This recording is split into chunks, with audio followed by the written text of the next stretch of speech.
Chapter 1. Episode 3. Parting. Ugh. Ha, ha. When Ryoma and the others returned to the room, Hughes's condition had worsened. Hughes. Hang in there. The bleeding stopped thanks to the potions and healing magic, but now he has a fever. And a fairly severe one at that. Fever reducer. I have. While beads of sweat ran down Hughes's flushed face as he groaned at the voices calling out to him, Ryoma went running into another room at Camel's words. Good thing we ran into that kid, right, boss? Yeah. If we hadn't met him here, there's no doubt Hughes would be beyond saving. It's still too early to relax, but my healing magic wouldn't have been enough without him. Healing magic can't reduce fevers, after all. He may have been fine under normal conditions, but after losing as much blood as he did. Once they finished discussing the state of their companion, the topic changed to Ryoma. So what will you do? The kid shouldn't be living in this forest alone, it's dangerous. He's already lived here for 3 years, so I think he's aware of the dangers. He's survived here up until now, after all. Not to mention those resistance skills he had. With those levels, his village must have been a terribly harsh environment. Would he understand if we told him the town was safe? Seeing people may scare him into a sudden rampage. Yeah. There was someone who caused such an incident before, if I recall. As a father, do you have any ideas, Lord Reinhardt? You're the only one among us with a kid, boss. We have no idea what to do. The same goes for me.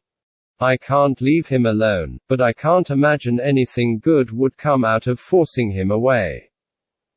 Either way, I want to return first and discuss this more with Father and Elise. A silence fell between them, until several minutes later Ryoma returned with a slime carrying a jug of water and medicine. Ryoma himself carried a blanket made of fur under one arm, while the vital medicine and water was being carried by the slime. Thank you. Treatment first. Ryoma said, covering Hughes's body with the blanket before transferring water from the slime's jug to a drinking cup, then handing it to Camille. Tilt it. And drink. Ryoma pointed at Hughes's mouth and Camille moved to obey. It looks like he was able to drink it. Hearing those words, Ryoma next offered the medicine. Fever reducer. Thank you, that's perfect, Reinhardt said, accepting the medicine and feeding it to Hughes. Roughly an hour later, Hughes's condition had stabilized enough for Reinhardt and his men to relax. That was when Ryoma suggested they stay the night, as it was already getting dark.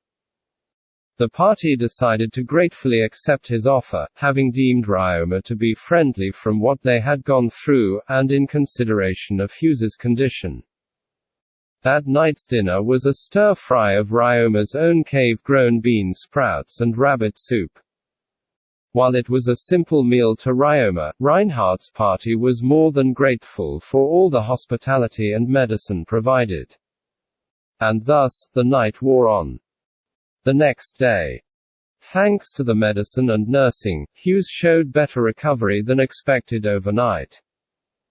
He could stand on his own feet and was able to leave Ryoma's home with Reinhardt by noon. Man, I really thought I was a goner. You sure saved me, kid. Are you? Really? Okay. Are you worried about me? I heard you didn't want to go to any village or town, so I thought you hated people. I still worry for injured people. Gah ha ha. I see. My bad, then. Oops. The force of Hughes' laughter sent him staggering into Reinhardt and Camille beside him. Hughes, are you all right? Why, yeah, just got a little dizzy for a sec. It's no problem. You're still recovering, so try not to push yourself. Seeing that, Ryoma took out a bottle he had prepared in advance. Drink. What's that bottle? Hematopoetics. Need to produce more blood. Hematopoetics. Ha. Thanks. I'll drink it right hour. Ugh, that stinks. What is this smell? The force of Hughes's recoil sent the foul stench of grassy medicinal herbs blended with green caterpillar corpses into the surrounding air. The smell reached not only Hughes, but Jill and Zeph beside him too, making them contort their faces. Old recipe. Not made anymore. The smell. Hindered sales. Can guarantee.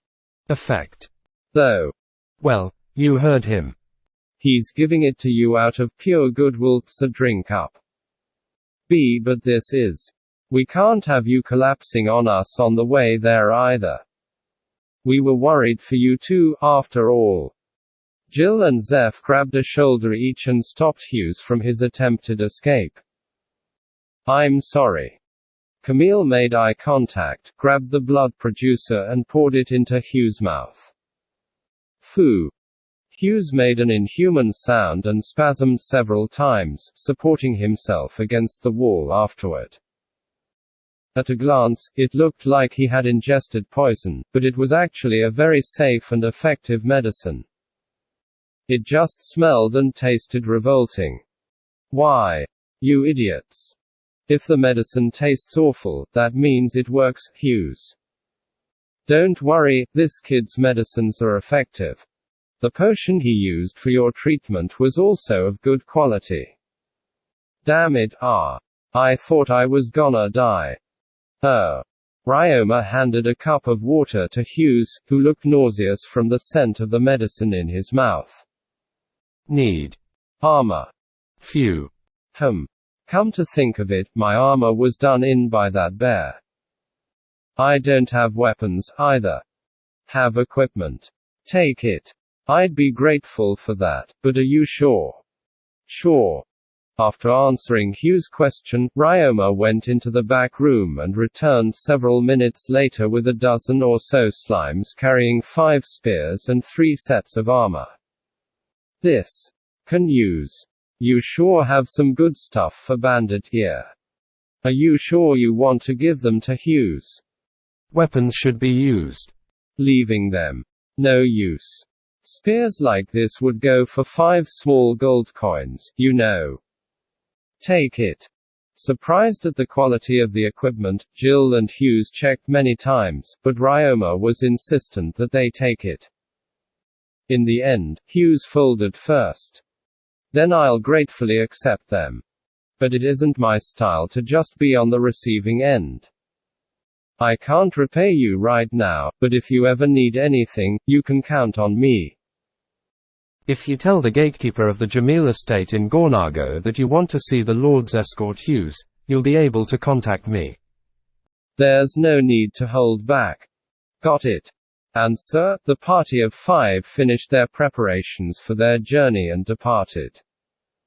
In the 3rd year of his otherworld life, Ryoma finally had a proper interaction with other people. Ryoma felt tired and nostalgic after his first human conversation in a long time, but still set off for his daily hunt again. Unaware that this meeting was about to change his life in a dramatic way.